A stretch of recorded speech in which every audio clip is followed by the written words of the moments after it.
जी तो मैं lucky angel और आप देख रहे हैं एंड टाइम प्रोफेसी। तो आज की इस वीडियो में मैं आपको बताऊंगा कि कैसे हिस्ट्री को रिपीट किया जा रहा है। उससे पहले ये जान लें कि हेनरी किसिंजर जो कि अमेरिका का स्टेट सेक्रेटरी रह चुका है, वह पहले क्या चुका है, control oil and you control nation, control food and you control the peoples. अगर आपने किसी इंसान को कंट्रोल करना तो आपको फूड पर कंट्रोल करना होगा, अगर आपने किसी देश पर कंट्रोल करना है तो आपको ऑयल पर कंट्रोल करना होगा।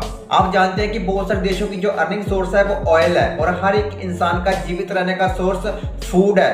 वह कह चुका है कि अगर आपने किसी भी इंसान को कंट्रोल करना है फ्यूचर में तो आपको फूड पर कंट्रोल करना होगा। आपको पता है कि एंटी क्राइस्ट के टाइम पर सबको कंट्रोल किया जाएगा, जो एंटी क्राइस्ट की शाप को नहीं लेगा उसको फूड नहीं दिया जाएगा।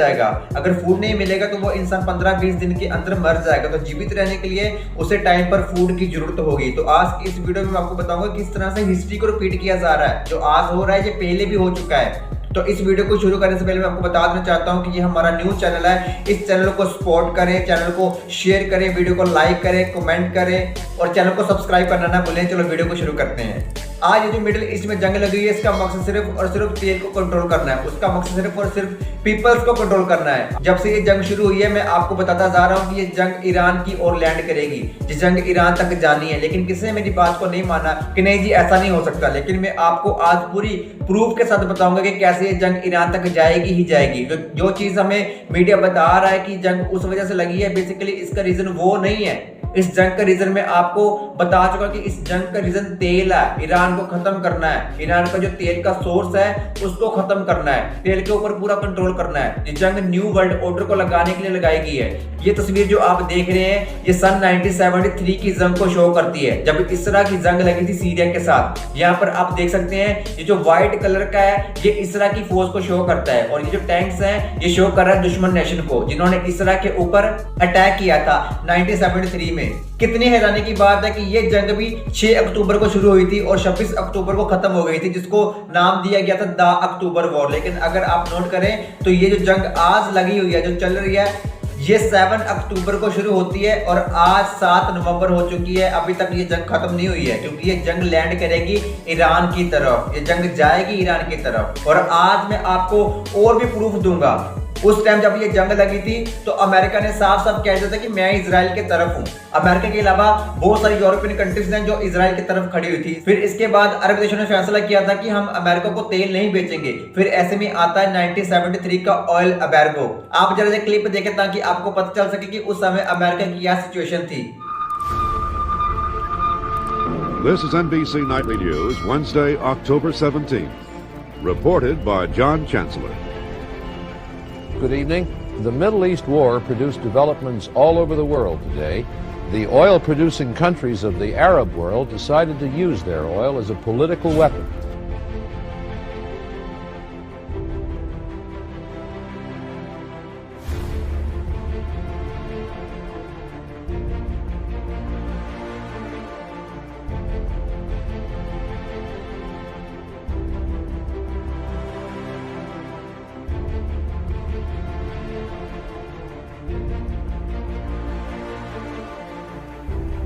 Even before today's meeting began, there was an announcement in Kuwait that prices for Arab oil were going up.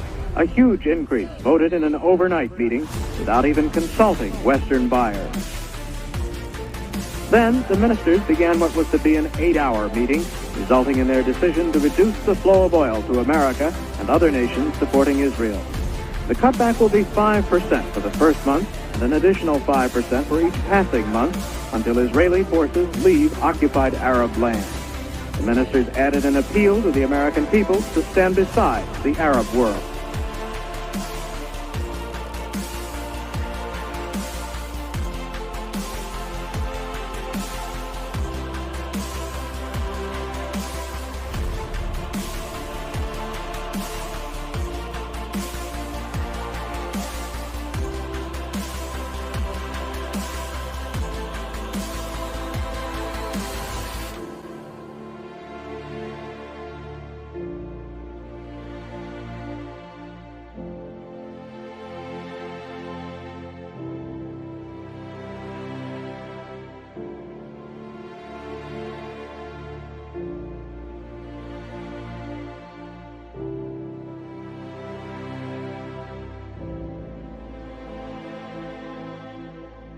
In November, General Motors cut production by 79,000 automobiles.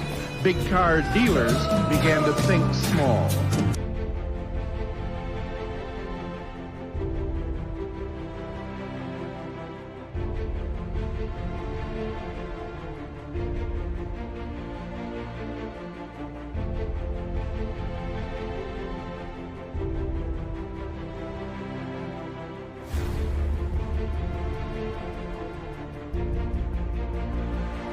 अब 1973 के एनर्जी क्राइसिस में हुआ यह था कि दुनिया की बहुत सारी इकोनॉमी डाउन हो गई थी और बहुत सारे लोगों की जो नौकरियां थी वो खत्म हो गई थी। फिर इन्होंने एक आइडिया लोगों के साथ इंट्रोड्यूस करवाया जिसको लिमिटेशन कंजप्शन कहा गया था। यही चीज ये फिर से शो कर रहे हैं और यही चीज फिर से करना चाह रहे हैं, हिस्ट्री को रिपीट करना चाह रहे हैं। और मैं आपको बता दूं, अमेरिका शुरू से यही कर रहा है। उन्होंने किसी तरह से तेल के ऊपर कंट्रोल करना है क्योंकि जितनी भी ऑयल प्रोड्यूसिंग कंट्री थी उनको अमेरिका ने पहले खत्म कर दिया है। 1973 के ऑयल क्राइसिस के बाद अमेरिका को क्या फायदा हुआ? अमेरिका ने पेट्रो डॉलर सिस्टम इंट्रोड्यूस करवाया कि अभी आप देखेंगे इन 1973 petro dollar system was created through a deal between in US and Saudi Arabia.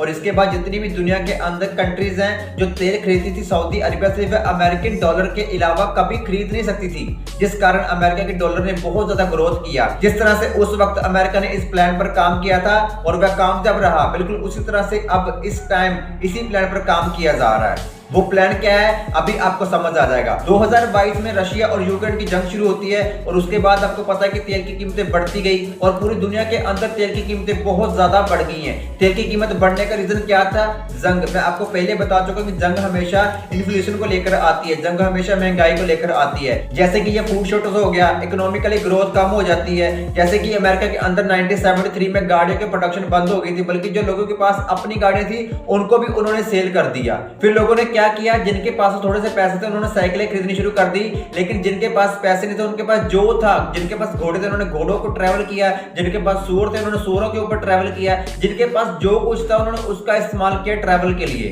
लोगों ने गाड़ियां खरीदनी बंद कर दी, जिसकी वजह से बहुत सारे लोगों की नौकरियां चली गई और बहुत सारा रिसेशन आया। अब मैं आपको ये क्यों कह रहा था कि ये तेल की जंग है, क्योंकि जो चीन है वो ईरान का सबसे बड़ा ऑयल बायर है। अगर आप ईरान के पिछले महीने का बजट देखेंगे तो 90-70% जो बजट है वो ऑयल से आया है, जो उसने चीन को भेजा है। मतलब 100 में से जो 80-70% चीन को उसने ऑयल बेचकर पैसा कमाया है। चीन क्यों ईरान से ऑयल खरीदता है? उसका रीजन ये है कि ईरान चीन को उसकी अपनी करेंसी युआन के अकॉर्डिंग ऑयल सेल करता है। अमेरिका की जो सेक्शन है वो सऊदी अरबिया के ऊपर है और आपको पता है कि जो बाइडेन सऊदी अरबिया गया था और उसने वहां जाकर क्या कहा था कि ऑयल की प्रोडक्शन को बढ़ाओ। और अमेरिका क्यों चाहता था कि ऑयल की प्रोडक्शन को बढ़ाया जाए? क्योंकि अमेरिका को पता है कि अगर तेल की प्रोडक्शन ज्यादा होगी तो सप्लाई भी ज्यादा होगी, सप्लाई ज्यादा होगी तो डिमांड भी ज्यादा होगी और प्राइसेस नीचे आएंगे। लेकिन सऊदी अरबिया जो है वो तेल की प्रोडक्शन को बढ़ाने के बजाय उसे और कट लगाता जा रहा है। कट्स लगाने का मतलब ये है कि सऊदी अरबिया चाहता है कि तेल की कीमत जो है वो बढ़े।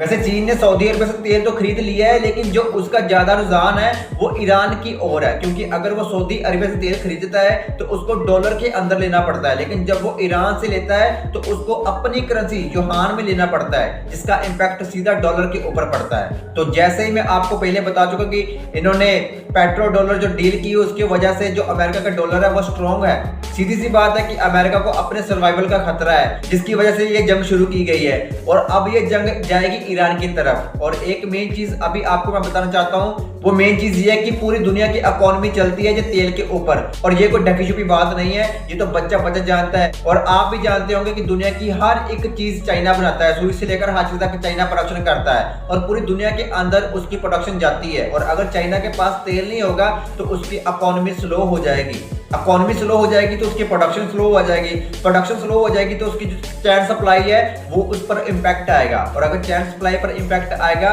तो फूड क्राइसिस आएगा, क्योंकि आपकी एक एक चीज चाइना से बनकर आती है। अगर चीन ने प्रोडक्शन कम कर दी तो जाहिर सी बात है कि चीन फ्लो करेगा, चीन गिरेगा, उसकी इकोनॉमी डाउन होगी और वह क्या करेगा, वह अपने सर्वाइवर में लगा रहेगा, ना कि वह अमेरिका के साथ पंगा लेगा। मेन बात यह है कि अमेरिका हर बार एक तीर से 4-5 शिकार करता है। अभी उसने एक तीर चलाया है, उसने उसके साथ क्या शिकार किए हैं? एक तो उसने चीन को बिजी कर दिया है कि चलो जी अपने आप को अपनी इकोनॉमी में सर्वाइव करो, और दूसरे नंबर पर ईरान के साथ कौन कौन होगा? रशिया होगा, चीन होगा। चीन ऑलरेडी अपने सर्वाइवल के लिए लगा रहेगा, और दूसरी ओर उसने रशिया और यूक्रेन की जंग लगा रखी है, और रशिया भी कभी एक्सेप्ट नहीं करेगा कि वो अपना नया फ्रंट ओपन करे, क्योंकि उसकी ऑलरेडी जंग चल रही है। वो कभी भी नहीं चाहेगा कि मैं कहीं एक और फ्रंट खोलूं कि मेरी जो इकोनॉमी है वो और डाउन हो जाए। देखने को यूक्रेन एक छोटा सा देश है, लेकिन आप नोट करें 2 साल होने वाले हैं इस जंग को लगे हुए, अभी तक ये जंग खत्म नहीं हो रही, जिसका मतलब है कि यूक्रेन को सपोर्ट करने वाले देश हैं, उसके पास इतनी मिसाइल्स हैं जो उस पर अटैक कर रहा है। अमेरिका, इजराइल और बहुत सारे देश उसको वेपन प्रोवाइड करवा रहे हैं, जिस वजह से ये जंग चल रही है। तो अमेरिका ने उधर रशिया को बिजी कर रखा है, इधर चाइना को बिजी कर देना है। तो जब अमेरिका और इजराइल ईरान के ऊपर अटैक करेंगे तो उसकी हेल्प करने के लिए कोई नहीं आएगा। अभी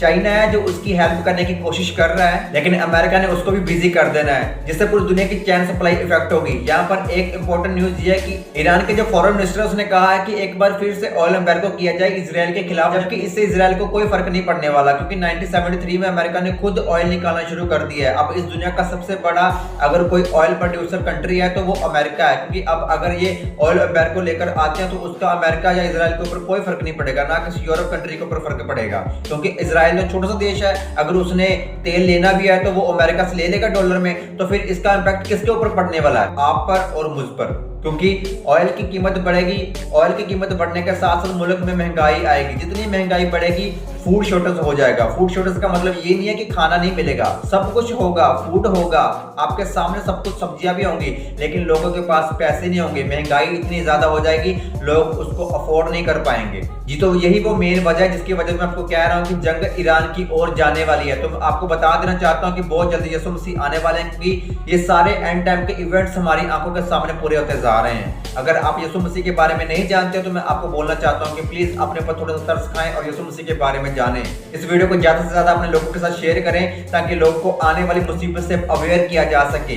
लोग अपनी सेविंग को कर सकें। वीडियो को लाइक करें, शेयर करें और चैनल को सब्सक्राइब करना ना भूलें। हम मिलते हैं अगली वीडियो में। अपना और अपनों का ख्याल रखें। God bless you.